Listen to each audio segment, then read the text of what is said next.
lo dijo en la primera hora.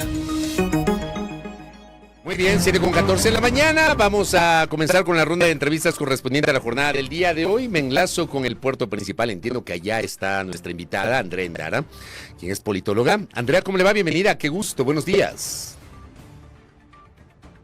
Buenos días, qué gusto estar con ustedes esta mañana. Gracias, Andrea. Con mi compañera Belkis Sánchez vamos a generar esta conversación con usted. A ver, primero quiero pedir una valoración en macro. Antes de hablar del caso específico de la vicepresidenta de la República y su relación tempestuosa con el presidente Daniel Noboa. En macro, el presidente Noboa el último fin de semana, cumplió el sábado 4 meses. ¿Qué sensaciones le deja a usted dentro del análisis estos primeros 4 meses del presidente Noboa?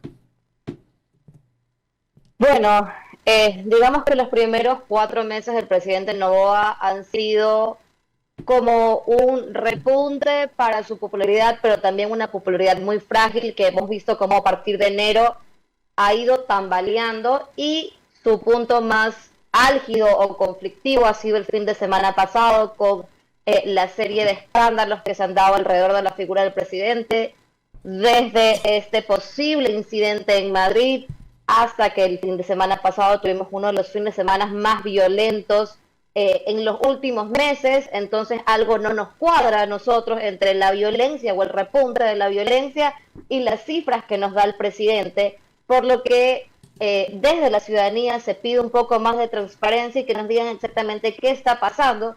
Y estas situaciones que se han dado pueden afectar, y es lo que uno de los escenarios que se plantea, que pueden afectar a los resultados de la consulta popular del presidente, que la necesita para fortalecer su plan de gobierno y también para fortalecer su imagen. Andrea, bienvenida nuevamente, buenos días. ¿Qué decir sobre la postura del gobierno de Daniel Noboa respecto de los diferentes sectores? Y lo pregunto porque quizá entre algunos sectores al inicio, inclusive en época misma de campaña, había una suerte de expectativa por tener acercamientos con el gobierno nacional para llegar a acuerdos en diferentes puntos que no se habían logrado antes sobre diversas temáticas. Y sin embargo, uno de los aspectos que se cuestiona al gobierno de Daniel Noboa es que no existe este afán de acercarse, de mantener diálogos con los diferentes sectores en el país.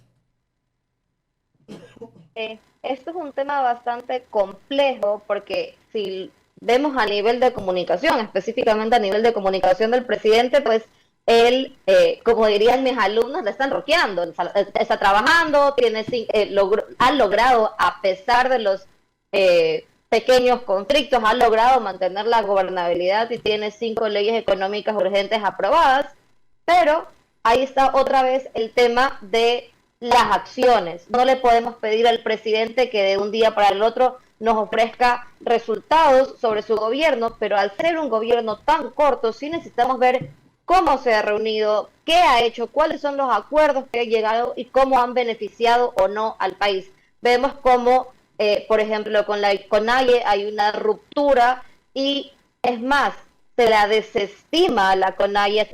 Este fin de semana también vimos cómo hay un posible levantamiento por parte del grupo indígena debido a las concesiones mineras que el presidente ha otorgado. Entonces, ese tipo de información la ciudadanía la necesita porque ya el speech de la seguridad y de que estamos militarizando todo para mantener la seguridad y luchar contra el crimen organizado se está quedando caduco, que es lo que le pasó en su momento a Guillermo Lasso, que sacó a los militares. Sí, obviamente Daniel Noboa tiene mucho más respaldo que Guillermo Lasso por distintas razones, pero esa estrategia queda caduca y no es suficiente ante lo que estamos viendo en la actualidad. Si vamos las distintas ciudades, especialmente el puerto principal, por ejemplo, y Quito, al llegar el toque de queda o el borde del toque de queda, vemos a las ciudades vivas, la gente en las calles, todavía hay ciertos lugares que están abiertos y a los militares y a los policías no los vemos por ningún lado. Entonces, eso sumado al repunte de la violencia, sumado a que nos dicen que han incrementado el empleo joven, pero el INEC nos dice que hay desempleo, que no se ha incrementado como debería. El IES nos dice que no han repuntado el número de afiliados. Entonces, a nosotros como ciudadanos sí nos da un sinsabor que el presidente debería transparentar. Y dentro de esta transparencia están las relaciones con los sectores que vemos que no ha llegado a acuerdos. Andrea, yo tengo una tesis, la he socializado con la audiencia y también en entrevistas previas.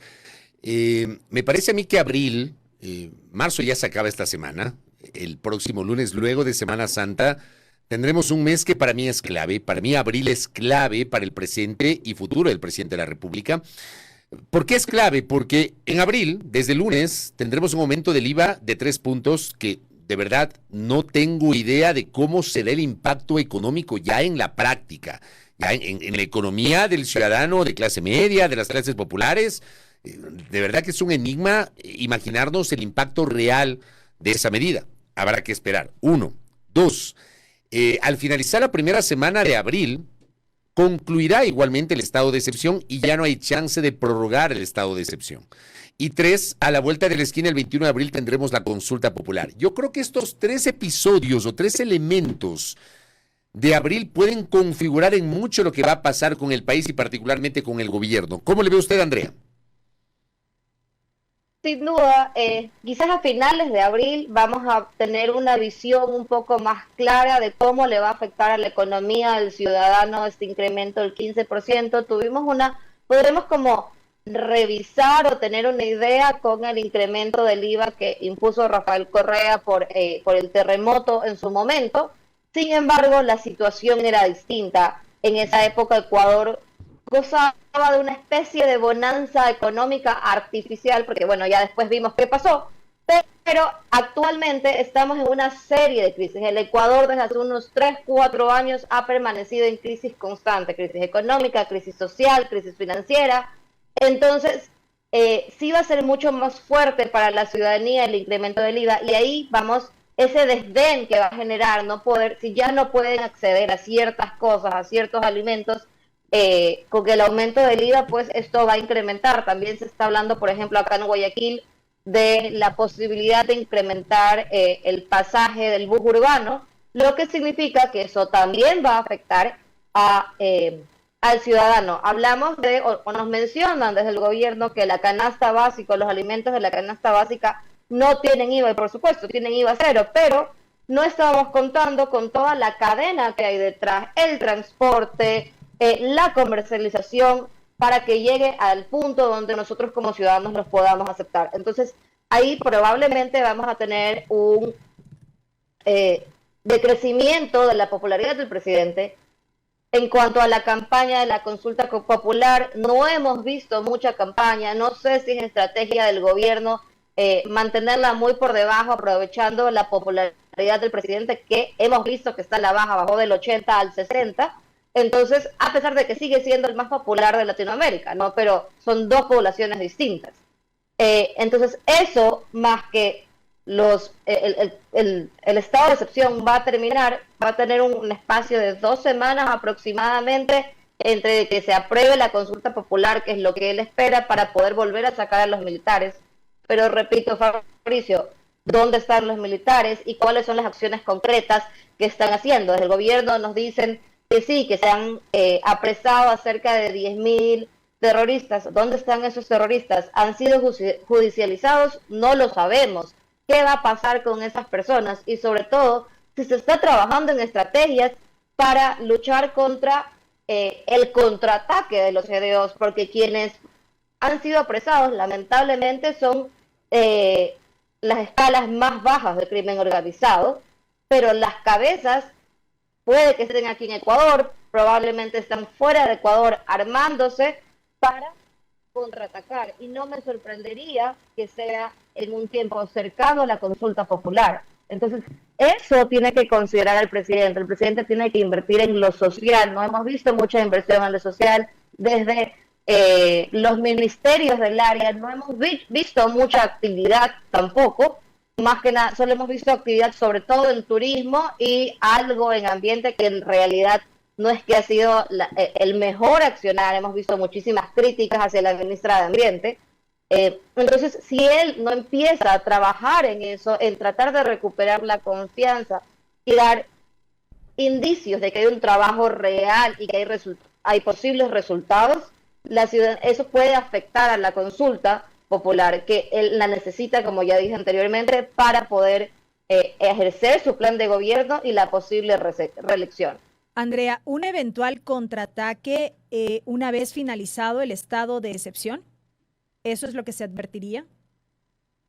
A mí no me sorprendería, porque estamos en un aparente estado de paz, en un falso estado de paz, diría yo, hasta previo a la semana pasada, porque por supuesto los hechos violentos de este fin de semana no se podían ocultar.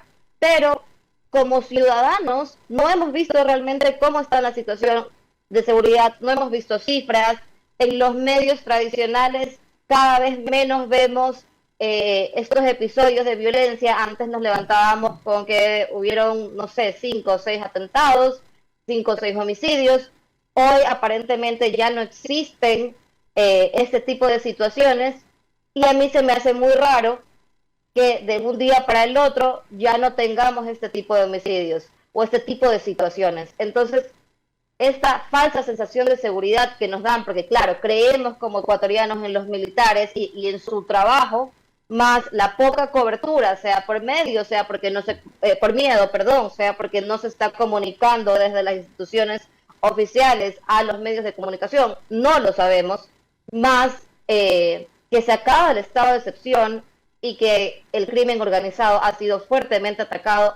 A mí no me sorprendería que haya un contraataque por parte de ellos. Esperemos que yo me esté equivocando por el bien de los ecuatorianos, pero es una posibilidad. Ojalá que se equivoque, pero sabe que lo que usted acaba de decir nos lo dijo ayer también Natalia Logroño, que es una especialista en materia de seguridad, y hay otros analistas que sostienen exactamente lo mismo.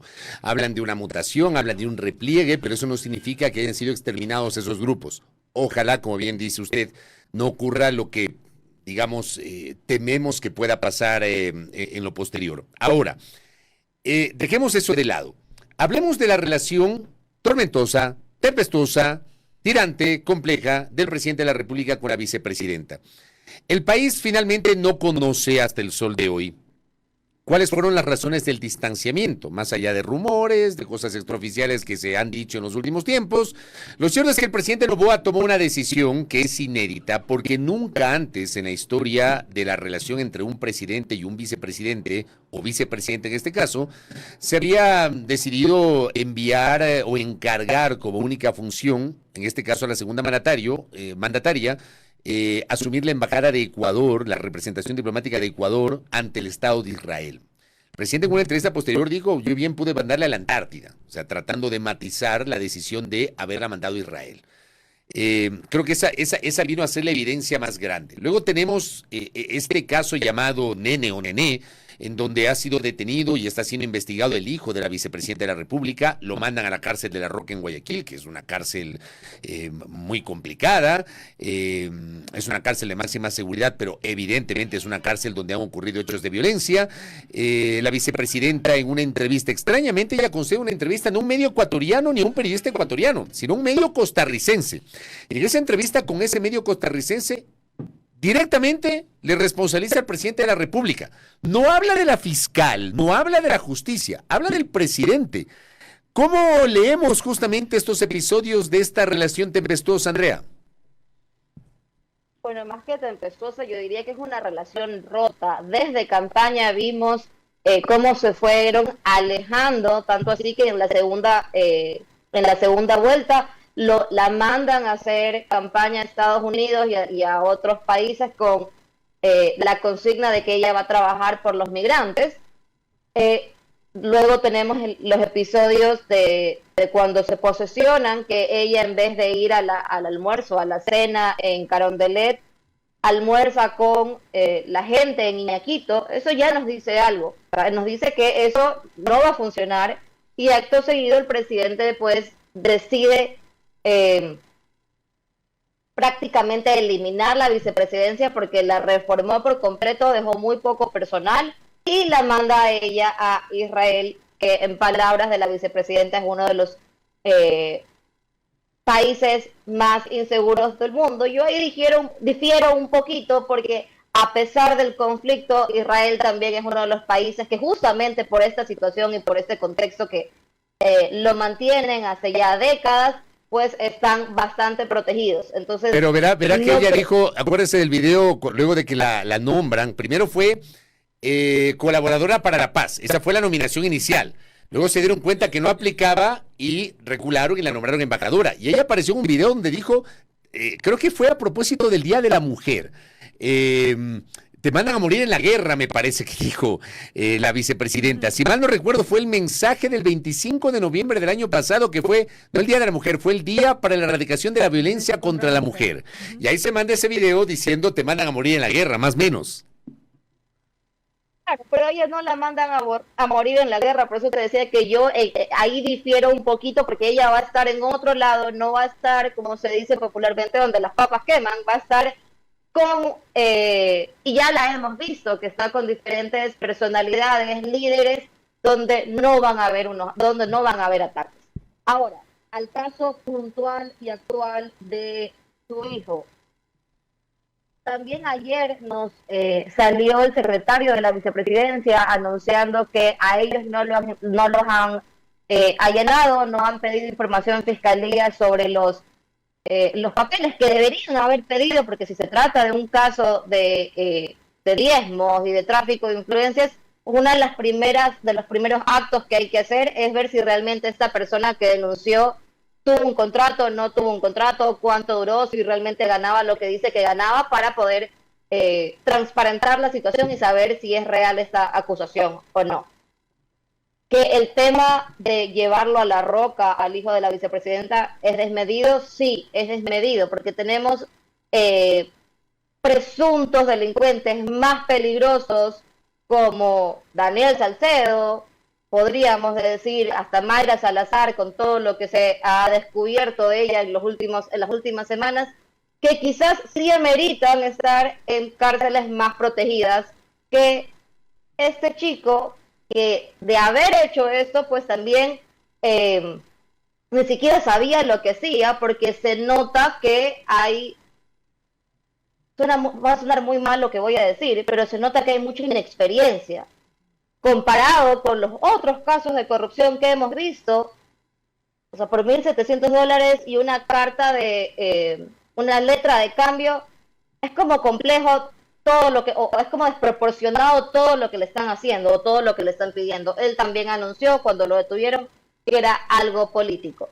Y a su vez, apenas sale el tema del caso Nene, enseguida sale este escándalo en Madrid por medio de este periódico o medio que es de extrema derecha, afiliado al grupo político ideológico que tiene la vicepresidenta. Entonces, desde ahí se menciona, y este es uno de los escenarios, de que fue como respuesta de la vicepresidenta a lo que está pasando.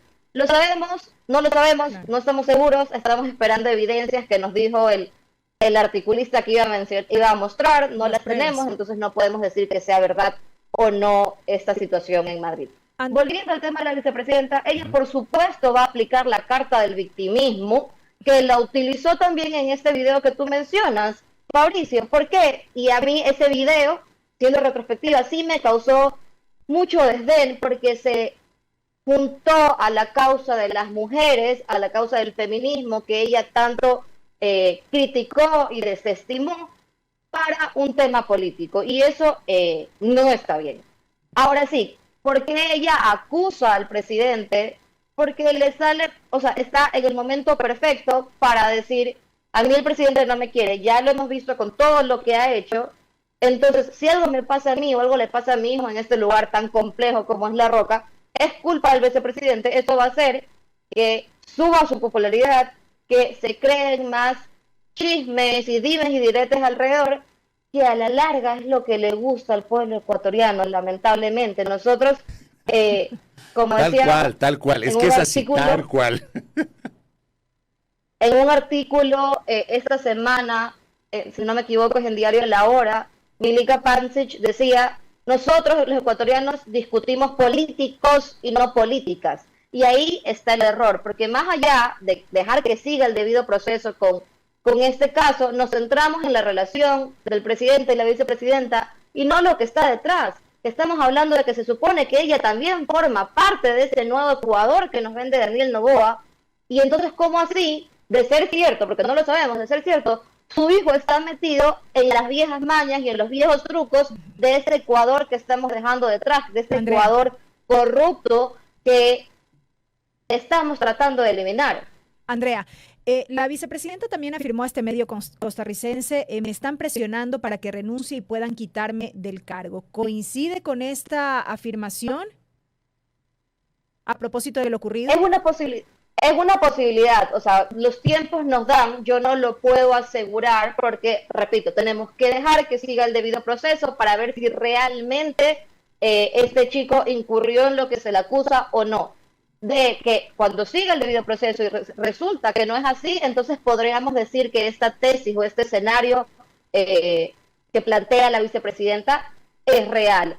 Porque claro, los tiempos no coinciden, el presidente tiene que encargar la presidencia, se la tiene que encargar a ella de acuerdo a la Constitución, pero si ella sale porque necesita el permiso de Cancillería, necesita el permiso del Ministerio de Trabajo para poder regresar, si no lo hace, pues sería un abandono del puesto de trabajo y por lo tanto sería destituida. Ahora sí, en el caso de que sea cierto, sean ciertas las acusaciones, ya algunos asambleístas, no solo de ADN, sino de otras bancadas mencionaron que la van a llamar a juicio político, de llamarla a juicio político y comprobar que realmente ella conocía estas situaciones, entonces también sería destituida. Tenemos estos dos escenarios y por lo tanto el presidente ya no tendría que encargarle a ella la presidencia, que si nos ponemos en los zapatos del presidente, si no confío en mi vicepresidenta, por eso la mandé tan lejos, por supuesto que me aterra encargarle todo el trabajo que llevo haciendo, que quizás lo va a echar abajo, no lo sabemos. Andrea, ayer conversaba en la tarde con el constitucionalista y académico Salim Saidán y le hacía la pregunta respecto de un posible juicio político, o si es que efectivamente, como dice Verónica Abad, están tratando de presionarla para que renuncie porque ante una eventual candidatura a la reelección de Daniel Noboa Sin, él tendrá el momento que inicie la campaña, esos 30, 35 días de campaña, tendrá que obligatoriamente encargar el poder y pedir esta licencia para ausentarse temporalmente y dedicarse a la campaña electoral.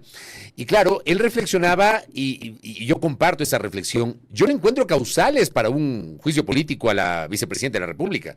O sea, incluso lo que se presume es que si es que Verónica Abad decide venir al país, más allá de las funciones que tiene, y podría caer en el incumplimiento de funciones, esa no es una causal de juicio político para un vicepresidente o una vicepresidenta en este caso. La Constitución es muy clara sobre cuáles son las causales de juicio político de presidente y vicepresidente de la República y no consta en incumplimiento de funciones. Entonces me da la impresión que es como muy forzado el hablar del juicio político, como se está planteando. ¿Cómo le ve usted, Andrea? Coincido, la única posibilidad que yo veo de un juicio político hacia Verónica Abad es en el caso de que se compruebe que, uno, el hijo es culpable y dos, que ella tenía conocimiento sobre lo que hacía el hijo. Entonces ahí sí vemos un atentado directo, un atentado directo por parte de la vicepresidenta hacia el Ecuador. Entonces podríamos incurrir en este juicio político. Pero por eso te decía, Fabricio, tenemos que esperar a que se siga el debido proceso, a que salgan todas las pruebas y en base a eso tener una idea clara de qué es lo que va a pasar. También sabemos que ella ya está viendo la forma de regresar al país, lo cual se le complica. Y hay algo que no te contesté en la pregunta anterior, que fue ¿por qué a Costa Rica? ¿Por qué no habló con medios ecuatorianos? Recordemos que ella tiene prohibido hablar con los medios. Después del tema de los puestos de trabajo en Israel, la canciller le prohibió hablar con medios a no ser que sea designada oficialmente para el tema. Entonces, por eso creo que ella guardó silencio en los primeros días y decidió hablar ante un medio internacional, porque quizás también la misma, y aquí sí estoy especulando, no lo sé, quizás también la misma directriz llegó a los medios de que no puede ser entrevistada o que no se le deben dar entrevistas porque no está autorizada por el gobierno. Claro, pero digo, no puede dar entrevistas Pero entiendo que la orden es no puede dar entrevistas, no, la orden no ha de haber sido no puede dar entrevistas a medios ecuatorianos. O sea, de alguna manera, si es que esa era la orden o la disposición de la Cancillería, uno podría pensar que ella se pasó por encima de esa orden. Y para tratar de matizarla, no le concede una entrevista a un medio ecuatoriano, sino a un medio internacional, Andrea. Sí, yo creería que ese fue el accionar de la vicepresidenta, porque también se especuló mucho a nivel de redes sociales y a nivel de medios que dónde estaba la vicepresidenta, que por qué la vicepresidenta no había dado declaraciones respecto a la situación de su hijo.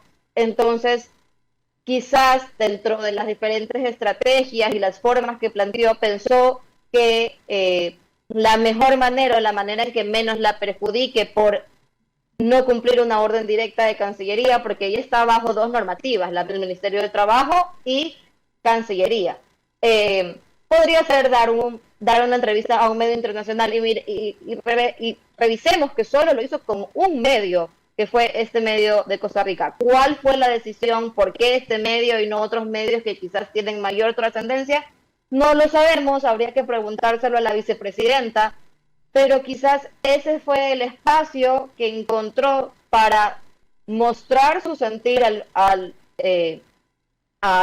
sistema internacional, a la ciudadanía ecuatoriana, de qué es lo que estaba pasando. Aquí hay algo dentro de sus declaraciones que a mí no me cuadran, o quizás lo hace desde la desesperación como madre y el desconocimiento, que es invocar a la Corte Interamericana de Derechos Humanos, pero para que se pueda llegar a esa instancia, tienen que haber pasado todas las instancias previas, legales y procesales acá en el Ecuador. Entonces, llamar a que la Corte haga algo y la defienda o defienda a su hijo porque se está atentando contra sus derechos y contra su vida es como muestra un claro desconocimiento por parte de la vicepresidenta. Andrea Endara, gracias por el tiempo, por los aportes para el debate sobre los temas políticos y particularmente esta situación de la relación que usted bien lo ha dicho. No es una relación tormentosa hoy, sino una relación rota del presidente con la vicepresidenta. Muy amable. Un gusto, que pasen bien. Gracias, Andrea Endara, que ha estado con nosotros, politóloga, su visión sobre lo que está pasando en el Ecuador. Primera plana, todas las noticias, todas las voces.